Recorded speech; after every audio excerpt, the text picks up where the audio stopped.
नारायणं नमस्कृत्य नरं चैव नरोत्तमं देवीं सरस्वतीं व्यासं ततो जयमुदीरये। शान्ताकारं भुजगशयनं पद्मनाभं सुरेशं विश्वाधारं गगनसदृशं मेघवर्णशुभाङ्गं लक्ष्मीकान्तकमलनयनं योगविद्यार्णगम्यं वन्दे विष्णु भवभयहरं सर्वलोकैकनाथं।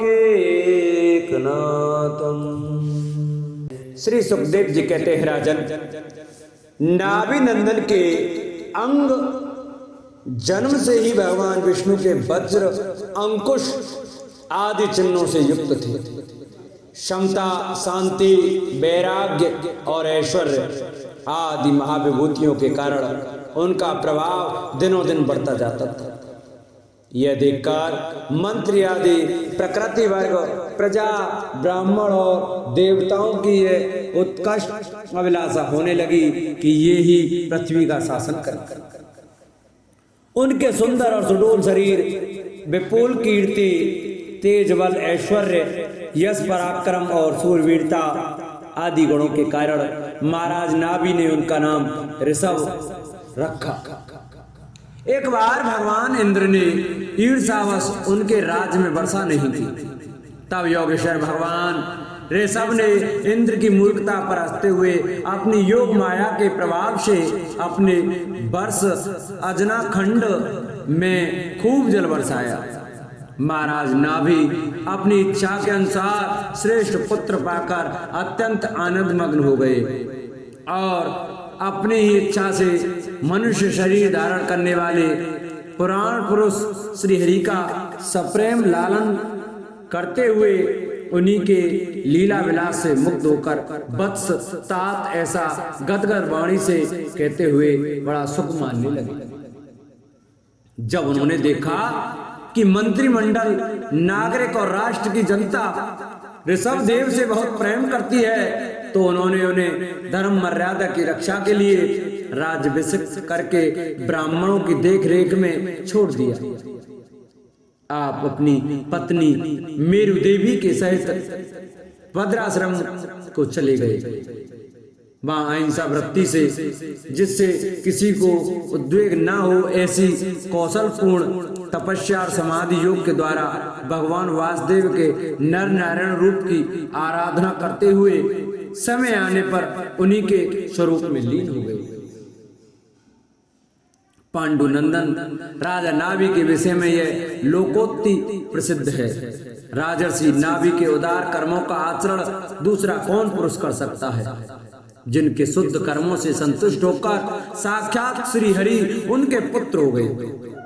महाराज नाभि के समान ब्राह्मण भक्त भी कौन हो सकता है? जिनकी दक्षिणादि से संतुष्ट हुए ब्राह्मणों ने अपने मंत्र बल से उन्हें यज्ञशाला में साक्षात श्री विष्णु भगवान के दर्शन करा दिए।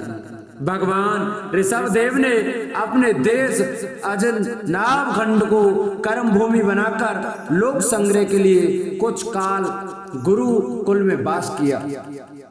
गुरुदेव को यथोचित दक्षिणा देकर गृहस्थ में प्रवेश करने के लिए उनकी आज्ञा ली।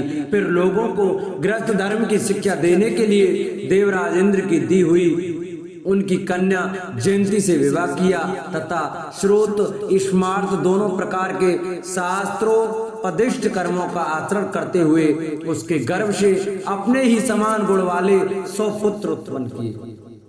उनमें महायोगी भरत जी सबसे बड़े और सबसे अधिक गुणवान थे। उन्हीं के नाम से लोग इस अजान खंड को भारतवर्ष कहते हैं।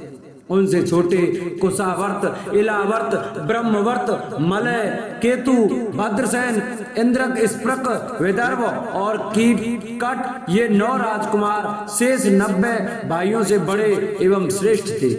इनसे छोटे कुशावर्त, इलावर्त, ब्रह्मवर्त, मलय, केतु, भद्रसेन, इंद्र, स्प्रक, विदर्भ और कीटक ये 9 राजकुमार शेष 90 भाइयों से बड़े एवं श्रेष्ठ थे। उनसे छोटे कवि हरि, अंतरिक्ष, प्रबुद्ध, पिपलायन, आविहोत्र, दुर्मिल, चमश और करभाजन ये 9 राजकुमार भागवत धर्म का प्रचार करने वाले बड़े भगवत भक्त थे। ये भगवान की महिमा से महिमान्वित और परम शांति से पूर्ण इनका पवित्र चरित्र हम नारद वसुदेव संवाद के प्रसंग से आगे 11 स्कंद में कहेंगे। इनसे छोटे जयंती के 81 पुत्र पिता की आज्ञा का पालन करने वाले अति विनीत महान वेदज्ञ और निरंतर यज्ञ करने वाले थे। वे पुण्य कर्मों का अनुष्ठान करने से शुद्ध होकर ब्राह्मण हो गए थे। भगवान ऋषभदेव यद्यपि परम स्वतंत्र होने के कारण स्वयं सर्वदा ही सब प्रकार की अनर्थ परंपरा से रहित केवल आनंदानुभव स्वरूप और साक्षात ईश्वर ही थे,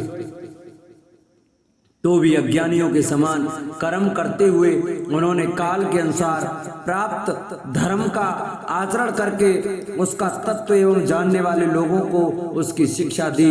साथ ही सम शांत स्वद और कारुणिक रहकर धर्म अर्थ यश संतान भोग सुख और मोक्ष का संग्रह करते हुए गृहस्थाश्रम में लोगों को नियमित किया। महापुरुष जैसा आचरण करते हैं दूसरे लोग उसी का अनुकरण करने लगते हैं। यद्यपि वे सभी धर्मों के सार रूप वेद के गूढ़ रहस्य को जानते थे, तो भी ब्राह्मणों की बतलाई हुई विधि से साम दानादि नीति के अनुसार ही जनता का पालन करते थे। उन्होंने शास्त्र और ब्राह्मणों के उपदेशानुसार भिन्न भिन्न देवताओं के उद्देश्य से द्रव्य देश काल आयु श्रद्धा और ऋतु आदि से सुसंपन्न सभी प्रकार के 100 यज्ञ किए। भगवान ऋषभदेव के शासन काल में इस देश का कोई भी पुरुष अपने लिए किसी से भी अपने प्रभु के प्रति दिन दिन बढ़ने वाले अनुराग के सिवा और किसी वस्तु की कभी इच्छा नहीं करता था। यही नहीं, आकाश कुसुमादि अविद्यमान वस्तु की भांति कोई किसी की वस्तु की ओर दृष्टिपात भी नहीं करता था। एक बार भगवान ऋषभदेव घूमते घूमते ब्रह्मवर्त देश में पहुंचे। वहां बड़े भाई ब्रह्मर्षियों की सभा में उन्होंने प्रजा के सामने ही अपने समाहित चित्त तथा विनय और प्रेम के भार से सुसंयत पुत्रों को शिक्षा देने के लिए इस प्रकार कहा। बोलो भागवत भगवान की जय। प्रिय भक्तजनों, आज की कथा को हम ये विश्राम देते हैं। कल की कथा में हम आपको सुनाएंगे ऋषभ जी का अपने पुत्रों को उपदेश देना और स्वयं अवधूत वृत्ति ग्रहण करना। बोलो भागवत भगवान की जय। जिन भक्तों को हमारी ये श्रीमद् भागवत महापुराण की कथा अच्छी लगी हो वो हमारी वीडियो को ज़्यादा से ज़्यादा शेयर करें, जिससे और भी वक्त हमारी श्रीमद् भागवत महाकथा श्रवण कर सकें। जिन्होंने अभी तक चैनल को सब्सक्राइब नहीं किया वो चैनल को सब्सक्राइब कर वीडियो को लाइक करें और कमेंट में ओम नमो भगवते वासुदेवाय अवश्य लिखें।